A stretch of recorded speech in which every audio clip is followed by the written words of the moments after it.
আসসালামু আলাইকুম, সবাই কেমন আছেন? এই যে আজকে আমরা আসলাম পেয়ারা মাখা নিয়ে। ওয়াও, পেয়ারা মাখা দেখছেন? আগে কখনো খাইছেন তেঁতুল দিয়ে পেয়ারা মাখা? পেয়ারা মাখা খাইতে কিন্তু অনেক মজা। সেই জন্য আমাদের প্রথমেই যা করতে হবে, পেয়ারা দুটো নিতে হবে। দুইটা নেন একটা নেন সেটা আপনাদের ব্যাপার।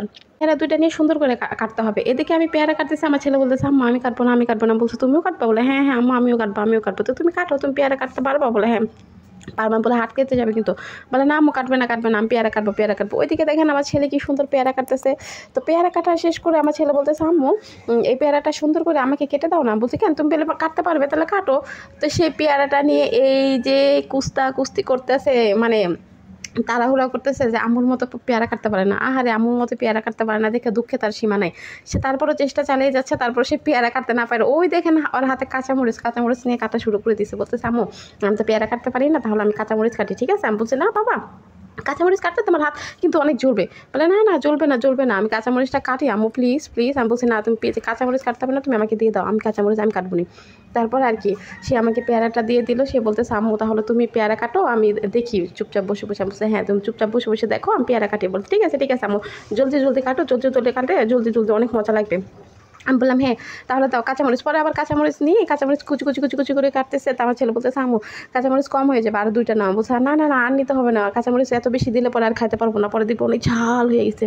তো ঝাল খাইতে তো অনেক মজা লাগে। আমি বলছি ঠিক আছে, তো দুইটা তো শুকনো মরিচও আছে তাই না? বলে হ্যাঁ শুকনো মরিচ আছে, কাঁচামরিচ আছে, শুকনো মরিচের এক ফ্লেভার, কাঁচামরিচের এক ফ্লেভার, অনেক মজা লাগতো। তারপর একটু লবণ দিলাম, লবণের পরে আমি বলতেছে আম্মু তেঁতুল দিবে না? বলছে হ্যাঁ তেঁতুলও দিব। অবশ্য ভাগ্যিস তুমি মনে করে দিছিলে, না হলে আমি তেঁতুল কোথা থেকে দিতাম বলো, আমার তো মনেই ছিল না তেঁতুল দেওয়ার কথা। তারপর আর কি তেঁতুল দেওয়ার পরে আমি বলতেছি হ্যাঁ তেঁতুলটা তো অনেক শক্ত, তাহলে একটু পানি দিলে তাহলে তেঁতুলের সাথে মিক্সড হবে, না হলে তো আর মিক্সড হয় না। আর তেঁতুলটা যদি অনেক শুকনো হয় তাহলে আর কি মাখাটা শুকনো হবে। তাই সামান্য একটু তেল আর একটু পানি দিয়ে মাখাটা সুন্দর করে দিলাম। তো পেয়ারা মাখতেছি এমন সময় ছেলে বলতে আম্মু আমি একটু পানি দেবো? বলছে হ্যাঁ দাও। আমি একটু পানি দিচ্ছে, পরে ও আবার একটু পানি দিচ্ছে। যাই হোক পানিতে দেওয়ার পর্ব শেষ। এখন আমার ছেলে বলতে আম্মু পেয়ারাগুলো সুন্দর করে মাখাইছো, এখন আমি কি খাবো? আমি বলছি হ্যাঁ খাও। দেখছেন কত সুন্দর একটা কালার আসছে না পেয়ারা মাখা? তারপর একটু লেবুর রস দিয়ে দিলাম। লেবুর রস দিলে হবে কি সুন্দর একটা ফ্লেভার আসবে, ফ্লেভার অনেক ভালো পাওয়া যায় আর কি। তারপর আর কি পেয়ারা মাখা তারপর দেখলাম খাইতে, ওয়াও সেই স্বাদ হয়েছে, ওয়াও। তারপর ভাবলাম যে একটু লবণ কম হয়ে গেছে। আমি যে কোনো জিনিস মাখাইলে না হয় কি একটু লবণ কম হবেই।